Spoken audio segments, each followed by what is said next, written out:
Real মাদ্রিদের একটা famous coat রয়েছে। সেটা হচ্ছে রিয়াল মাদ্রিদের জার্সিতে রক্ত লাগবে, ঘাম লাগবে, কাদা লাগবে। কিন্তু কখনো লজ্জার ছাপ লাগবে না। কিন্তু রিসেন্টলি রিয়াল মাদ্রিদের যে সকল প্লেয়ার রয়েছে তারা খুব ভালোভাবেই রিয়াল মাদ্রিদের জার্সিতে লজ্জার ছাপ লাগাচ্ছে।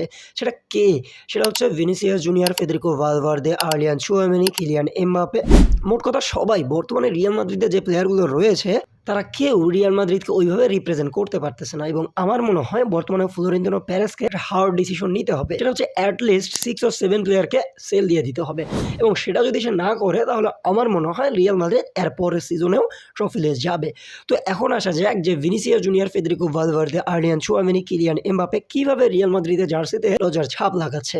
প্রথমে আসা যাক ভিনিসিয়াস জুনিয়র। ক্লাসিকোতে Vinicius Junior as a captain হিসেবে ক্যাপ্টেন আর্মব্যান্ড পরে মাঠে নেমেছিল এবং এই ম্যাচটা রিয়াল মাদ্রিদ হেরে যাওয়ার পর সে বার্সেলোনা ফ্যানদের উদ্দেশ্যে কি দেখাচ্ছিল?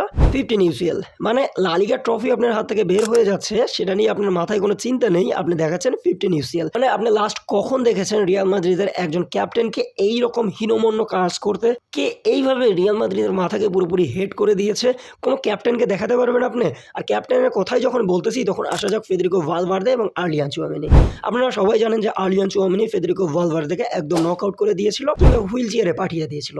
তো এই ঘটনার আসলে শুরুটা হয় কোথা থেকে? ঘটনা শুরু হয় একটা ট্যাকেল থেকে। এই ট্যাকেলটা দেওয়ার পর আর্লিয়ান চুয়ামেনি ফেদেরিকো ভালভার্দের কাছে ক্ষমা চায়। কিন্তু উল্টো ফেদেরিকো ভালভার্দে তাকে ক্ষমা না করে বারবার বলতে থাকে, ড্রেসিং রুমের সমস্ত নিউজ তুমি বাইরে বের করে দিচ্ছ।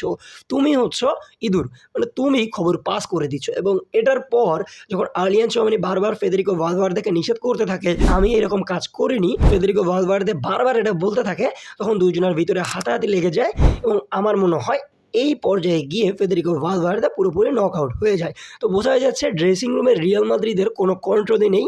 সমস্ত কন্ট্রোল চলে গিয়েছে এই সকল সো কল্ড প্লেয়ারদের হাতে। তো এইরকম যদি চলতে থাকে তাহলে আমার মনে হয় না রিয়াল মাদ্রিদ কখনো ফাইট ব্যাক করতে পারে। তো না, আমার মনে হয় ফ্লোরেন্তিনো পেরেজকে একটা হার্ড ডিসিশন নিতে হবে। সেটা হচ্ছে just kick on their ass and throw the shit out of this club.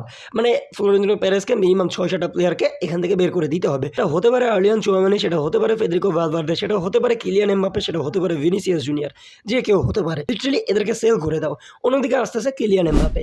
এল ক্লাসিকোতে যখন রিয়াল মাদ্রিদ 2-0 গোলে পিছিয়ে পড়ে তখন আমাদের কিলিয়ান এমবাপ্পে বা রিয়াল মাদ্রিদের main man, so called main man, সে স্টোরি দেয় যে হালা মাদ্রিদ। মানে সে এটা দ্বারা এটাই বোঝাচ্ছে যে যারা বলতো যে আমি মেইন প্রবলেম, এখন কি আমি মেইন প্রবলেম, সে লিটারালি এটাই বোঝাতে চেয়েছে। এই ম্যাচটা শুরুর আগে তাকে বেঞ্চ থেকে স্টার্ট করানোর কথা হয়, কিন্তু সে চাচ্ছিল ম্যাচটা স্টার্ট করতে। কিন্তু আলভারো আরবেলো যখন বলে তোমাকে বেঞ্চ থেকে স্টার্ট করাবো, তখন সে বলে যে আমি ডিসকমফোর্ট ফিল করতেছি, আমি এই ম্যাচটা খেলতে পারবো না। এবং তার পরবর্তীতে খেলা দেখে সে এই স্টোরিটা দেয়। মানে বোঝাই যাচ্ছে রিয়াল মাদ্রিদের প্লেয়ারদের মেন্টালিটি বর্তমানে কতটা নিচে নেমে গিয়েছে এবং এইরকম যদি চলতে থাকে তাহলে আমার মনে হয় রিয়াল মাদ্রিদ ধ্বংস হতে আর সময় লাগবে না। রিয়াল মাদ্রিদ হতে পারে নেক্সট ম্যানচেস্টার ইউনাইটেড।